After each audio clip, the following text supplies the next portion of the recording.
Soyez les bienvenus dans ce nouvel épisode du Dessous des images qui nous emmène aujourd'hui en Syrie.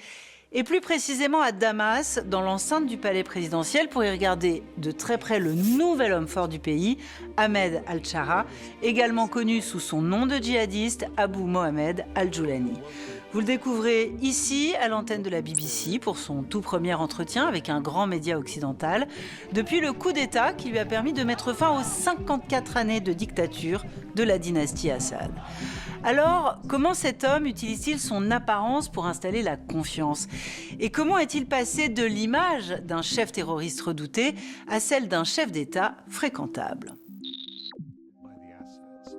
Deux hommes se promènent en discutant sur un tapis rouge dans un long couloir de marbre blanc. C'est avec cette mise en scène très décontractée que débute notre vidéo. Elle a été enregistrée le 18 décembre 2024 à Damas, sur le mont Mezzeh, au cœur du palais présidentiel syrien, un édifice bâti par Hafez al-Assad, dans lequel son fils Bachar a reçu les dirigeants du monde entier pendant plus de 20 ans. C'est là aussi que 10 jours auparavant, les Syriens se sont précipités pour laisser éclater leur joie, dès l'annonce de la chute du régime. Le message se veut clair, le nouveau maître de Damas, c'est lui. Il arrive vêtu d'un manteau sur sa veste et d'une chemise bleu ciel qu'il porte sans cravate. Sa barbe est soigneusement taillée, autant de détails savamment préparés pour offrir au monde l'image d'un leader rassurant, une apparence en totale rupture avec l'image de chef de guerre sous laquelle il était connu. À droite, pull noir à col roulé, Jeremy Bowen, journaliste depuis plus de 40 ans à la BBC, la télévision publique britannique. L'émetteur de son micro et son oreillette annonce l'imminence de l'interview. Ce plan séquence dure 11 secondes sur les 3 minutes 28 secondes de notre vidéo. Ils permettent à l'intervieweur de confier les détails de cet entretien exclusif en voix off. The de facto leader of Syria, Ahmed al-Shara, chose to do the interview in the presidential palace. L'installation technique est minimaliste. 2 spots pour éclairer et 2 caméras offrant 2 axes différents, l'un vers Jeremy Bowen, l'autre vers le dirigeant syrien. La BBC a proposé plusieurs montages de cette interview, dont une version longue de 31 minutes, diffusée en langue arabe. Nina Al-Lami, chef du service chargé des mouvements djihadistes à la BBC, revient pour nous sur les coulisses de cette exclusivité. The whole idea of the interview was to go speak to al-Shara while he was leading the battles on the ground. So that's why Bowen actually went to Syria without having a suit or a tie prepared. And I think this really tells you how quickly events changed in Syria within really a matter of days. Après avoir pris Homs en seulement 24 heures et avoir contraint Bachar el-Assad à l'exil, les forces rebelles font tomber Damas. Leader du groupe HTC pour Hayat Tahrir al-Sham, le plus important de ces groupes rebelles, Ahmed al-Shara est accueilli en héros par tout un peuple. Devenu le nouveau visage du pays, cette interview fait partie d'un plan de communication parfaitement orchestré. Ahmed al-Shara s'est entretenu avec plusieurs journalistes occidentaux, mais celui-ci est le seul entretien filmé.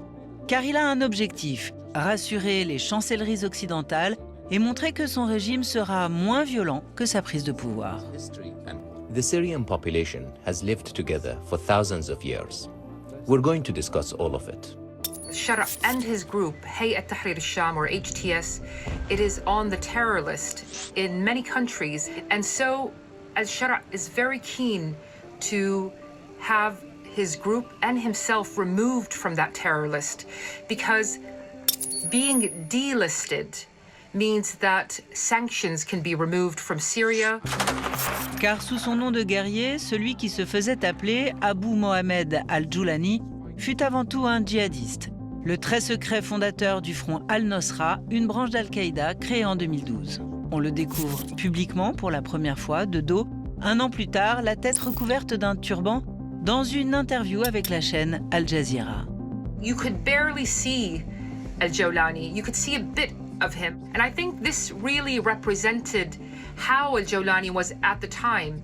He was a low-profile figure. And then in July 2016, Nusra Front, through al-Joulani, announced its separation from al-Qaeda. This was a video released by Nusra Front itself, and it showed for the first time, it revealed the face of Abu Muhammad al-Jawlani.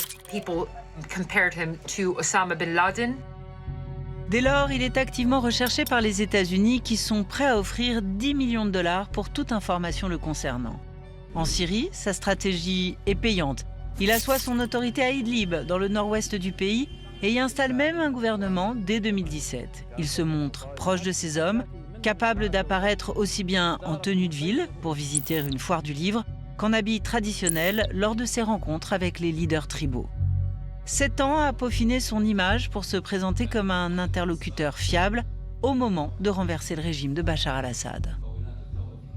During the days of the offensive, we saw him in the center of the operations rooms, but then we saw a complete kind of departure from that militant image. That's why he's now constantly wearing a suit. وأدعوهم للنزول إلى الميادين للتعبير عن فرحتهم بذلك دون إطلاق الرصاص وترويع الناس. Now, on the 22nd of December, for the first time, al-Jawlani started wearing a tie. And this is quite significant because some very, very ultra-hardline conservatives, they consider a tie to be resembling the infidels, as they call it, or to be resembling a cross for Christians. And he was criticized for emulating the West, or emulating the infidels, as they said. Dans son nouveau costume de dirigeant syrien, Ahmed al-Shara répond de son passé et de celui de son organisation. We haven't committed any crimes that justify calling us a terrorist group. In the last 14 years, we haven't targeted any civilians or civilian areas. Vue plus de 5 millions de fois, reprise et découpée par les différents organes de la BBC sur X, l'interview a largement été commentée. Les internautes, notamment arabophones, semblent ravis des réponses apportées par Ahmed al-Shara. Une approche fructueuse également au niveau diplomatique. Certaines sanctions économiques qui ciblaient le pays depuis 2011 ont déjà été levées et Washington, comme Londres, envisagerait de retirer le groupe HTC des organisations terroristes. Un geste a néanmoins ravivé les réserves autour du nouveau maître de Damas. Son refus, en janvier 2025, vous le voyez, de serrer la main de la ministre allemande des Affaires étrangères. Simple usage religieux ou mauvais présage, il n'en demeure pas moins qu'Ahmed al-Shara n'est pas le premier à adoucir ses propos et son apparence physique pour offrir une image de dirigeant rassurant. Quand j'ai vu ces images sur la télévision, ça m'a fait penser à des vieilles photos de Fidel Castro accueillant Jean-Paul II à Cuba. Où là, il n'avait plus son cigare et son uniforme kaki et sa casquette de révolutionnaire, mais il est habillé avec un costume sombre, une chemise blanche et une cravate. Il s'est normalisé pour montrer que son pays était ouvert. Revêtir un costume est devenu un signe d'appartenance aux régimes acceptables, car loin de l'habit militaire effrayant ou de la tenue traditionnelle, le costume rassure dans un monde occidentalisé. Il apparaît même comme l'habit des démocraties. Le coup d'État gabonais, quand le chef de la garde présidentielle lui-même a mis fin au régime, il était en tenue militaire. Quand il a prêté serment, peu de temps après le coup d'État, il était au palais présidentiel dans son uniforme de gala rouge vif. Et quelque temps après, il est allé à un sommet régional d'Afrique centrale. Et là, on l'a vu pour la première fois en costume civil. Il a fait diffuser aussi une photo où on le voyait dans la même tenue à son bureau présidentiel. Et ça voulait dire très clairement qu'il voulait garantir la sincérité de sa volonté de transition vers la démocratie. Certains putschistes l'ont bien compris et s'affranchissent au contraire de ce costume chargé de symboles.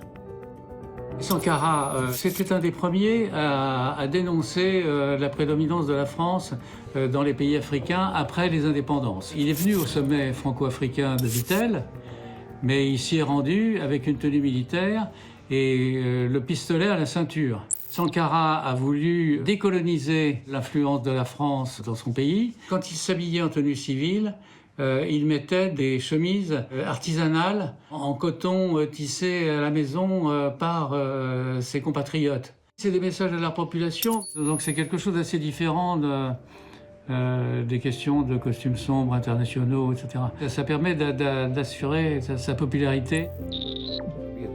Le 29 décembre 2024, c'est à nouveau vêtu d'un costume et d'une cravate qu'Ahmed Al-Shara s'est présenté sur la chaîne de télévision saoudienne Al Arabiya. Il y a déclaré sa volonté d'assurer une transition démocratique, un processus qu'il entend mettre en place personnellement et dont la durée pourrait s'étendre sur au moins 4 ans.